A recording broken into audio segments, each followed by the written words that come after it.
रविवार को सुबह 8:45 बजे सेना प्रमुख जनरल मनोज मुकुंद नरवणे ने रक्षा मंत्री राजनाथ सिंह को फोन करके जानकारी दी कि चीनी पीपल्स लिबरेशन आर्मी गलवान घाटी के वाई जंक्शन से सैनिकों को पीछे के बेस कैंप की ओर ले जा रही है। उसी शाम 5 और 6 बजे के बीच राष्ट्रीय सुरक्षा सलाहकार अजीत डोभाल ने चीन के विदेश मंत्री वांग यी के साथ बातचीत की।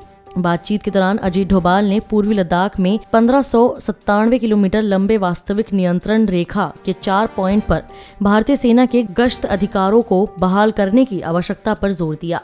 इस मामले की जानकारी रखने वाले अवगत लोगों ने कहा कि सोमवार शाम तक चीन दोनों देशों के बीच गतिरोध वाले 4 पॉइंट यानी गलवान, गोगरा, हॉट स्प्रिंग और पैंगोंग तसू से वापस जाना शुरू कर दिया। भारतीय सेना भी गलवान में अपने बेस कैंपों में लौटी। पहले गोगरा और हॉट स्प्रिंग से सैनिक वापस जाना शुरू किए। इसी दौरान चीनी सैनिक फिंगर 4 पर बनाए संरचनाओं को भी खत्म कर रहे थे।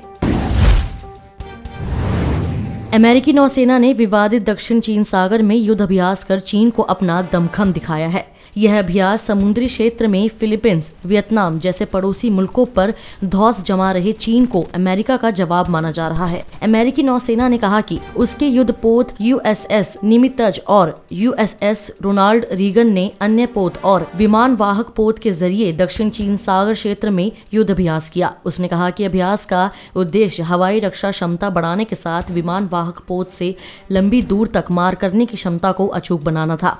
गौरतलब है कि चीन पूरे दक्षिण चीन सागर पर अपना दावा ठोकता है, जबकि 5 अन्य देशों ने इस पर अपना अधिकार क्षेत्र बताया है। यहाँ से करीब 5 लाख करोड़ के सामान की हर साल आवाजाही होती है।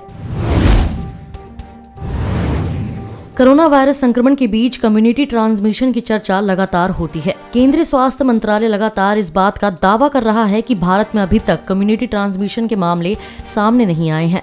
वहीं कर्नाटक के मंत्री जेसी मधुस्वामी ने सोमवार को कहा कि कर्नाटक में कोरोना का संक्रमण सामुदायिक स्तर पर फैलने लगा है। टुमकुरू जिला के प्रभारी मंत्री मधुस्वामी ने मीडिया को बताया कि टुमकुरू के कोविड अस्पताल में भर्ती कोरोना वायरस के 8 मरीजों की स्वास्थ्य स्थिति काफी चिंताजनक है।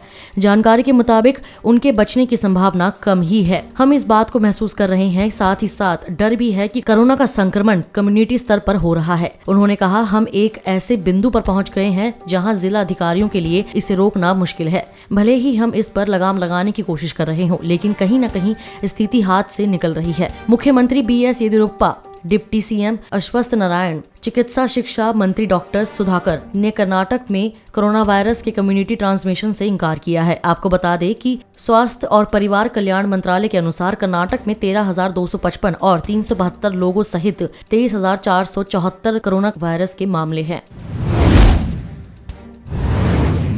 मंगलवार सुबह तड़के जम्मू कश्मीर के पुलवामा के गूसू इलाके में एक मुठभेड़ शुरू हुई। कश्मीर जोन पुलिस ने कहा कि पुलिस और सुरक्षा बल ऑपरेशन को अंजाम दे रहे हैं। यहां एक आतंकी को ढेर कर दिया गया है। अन्य ब्यौरे का इंतजार किया जा रहा है। गौरतलब है कि इससे पहले जम्मू कश्मीर के कुलगाम जिले में शनिवार को सुरक्षा बलों के साथ मुठभेड़ में हिजबुल मुजाहिदीन के 2 आतंकवादी मारे गए, जबकि सेना का एक जवान घायल हो गया। पुलिस ने यह जानकारी दी। पुलिस के एक अधिकारी ने बताया कि सुरक्षा बलों ने दक्षिण कश्मीर में कुलगाम जिले के आरा इलाके में आतंकवादियों की मौजूदगी की खुफिया जानकारी मिलने के बाद घेराबंदी और तलाशी अभियान चलाया। अधिकारी ने कहा कि आतंकवादियों को संपर्क करने का मौका दिया गया और स्थानीय बुजुर्गों के माध्यम से बार बार उनसे अपील की गई। हालांकि सुरक्षा कर्मी जब इलाके में तलाशी अभियान चला रहे थे तो आतंकवादियों ने उन पर गोलीबारी शुरू कर दी। सुरक्षा बलों ने भी जवाबी कार्रवाई की और मुठभेड़ शुरू हो गई, जिसमें 2 आतंकवादी मारे गए। उन्होंने बताया कि उनके शव मुठभेड़ स्थल पर मिले हैं। ब्राजील में पिछले 24 घंटों के दौरान वैश्विक महामारी कोरोना वायरस के प्रकोप से करीब 620 लोगों की मौत के बाद देश में कोरोना से मरने वालों की संख्या बढ़कर 65,000 से अधिक हो गई।